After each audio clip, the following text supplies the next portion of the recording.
পূর্বতন সরকার রাজ্যে মানবাধিকার কমিশন চালু করতে চায়নি। পরবর্তীতে সুপ্রিম কোর্টের আদেশে 2016 সালে মানবাধিকার কমিশন চালু হয়েছে রাজ্যে। মঙ্গলবার আন্তর্জাতিক মানবাধিকার দিবস উপলক্ষে আয়োজিত অনুষ্ঠানে একথা বললেন ত্রিপুরার মুখ্যমন্ত্রী অধ্যাপক ডাক্তার মানিক সাহা। মঙ্গলবার রবীন্দ্র শতবার্ষিকী ভবনে এক অনুষ্ঠানের মধ্যে দিয়ে ত্রিপুরা হিউম্যান রাইট কমিশনের পক্ষ থেকে আন্তর্জাতিক মানবাধিকার দিবস উদযাপন করা হয়েছে। এই অনুষ্ঠানে রাজ্যের মুখ্যমন্ত্রী অধ্যাপক ডক্টর মানিক সাহা ছাড়াও কমিশনের চেয়ারম্যান এসি দাস, রাজ্য মহিলা কমিশনের চেয়ারপারসন ঝর্ণা দেববর্মা সহ অন্যান্যরা উপস্থিত ছিলেন। অনুষ্ঠানে আলোচনা করতে গিয়ে রাজ্যের মুখ্যমন্ত্রী বলেন, মানবাধিকার দিবসের মূল বিষয় হল সংবিধানের মৌলিক অধিকারগুলো মানুষকে জানানো। 1993 সালে মানবাধিকার কমিশন লাগু হলেও পূর্বতন সরকার এই আইন লাগু করেনি। এ বিষয়ে সুপ্রিম কোর্টে মামলা দায়ের করা হয়। পরবর্তীতে সুপ্রিম কোর্টের আদেশে 2016 সালে মানবাধিকার কমিশন লাগু করা হয়েছে রাজ্যে। প্রধানমন্ত্রী মানুষের অধিকারগুলো আইন দ্বারা সুরক্ষিত করার প্রয়াস জারি রেখেছেন বলে উল্লেখ করেন মুখ্যমন্ত্রী।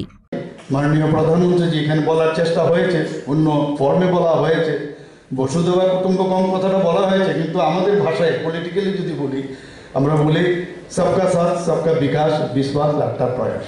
অর্থাৎ সবাইকে নিয়ে আমাদের চলতে হবে, কাউকে হেওয়া করা চলবে না, কারোর রাইটসকে আমি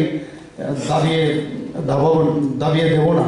আমরা সবাই সবার জন্য, তবেই আমরা এই আজকের দিনে, যে দিনে আমরা ইন্টারন্যাশনাল হিউম্যান রাইটস ডে পালন করছি, সেটা মনে হয় ফলপ্রসূ হবে।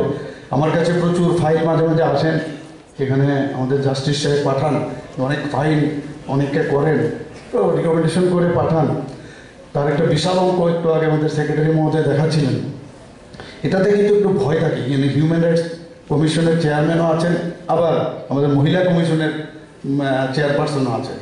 মানুষের একটা ভয় থাকে মহিলাদের উপর যখন অত্যাচার হয়। একটা কিন্তু জিনিস আছে যে না, মহিলা কমিশন কথায় কথায় বুঝুক আর না বুঝুক, মহিলা কমিশনে কিন্তু চলে যাবে। তো এই যে বিষয়, এটাও খুব ভালোই যে আমাদের ত্রিপুরাতে আমাদের হিউম্যান রাইটস কমিশন আছে, যে আমার যে রাইটস সেটা যেহেতু কেউ আমাকে দাবানোর চেষ্টা করেছে, তার জন্য হিউম্যান রাইটস কমিশন সেটা থাকা দরকার।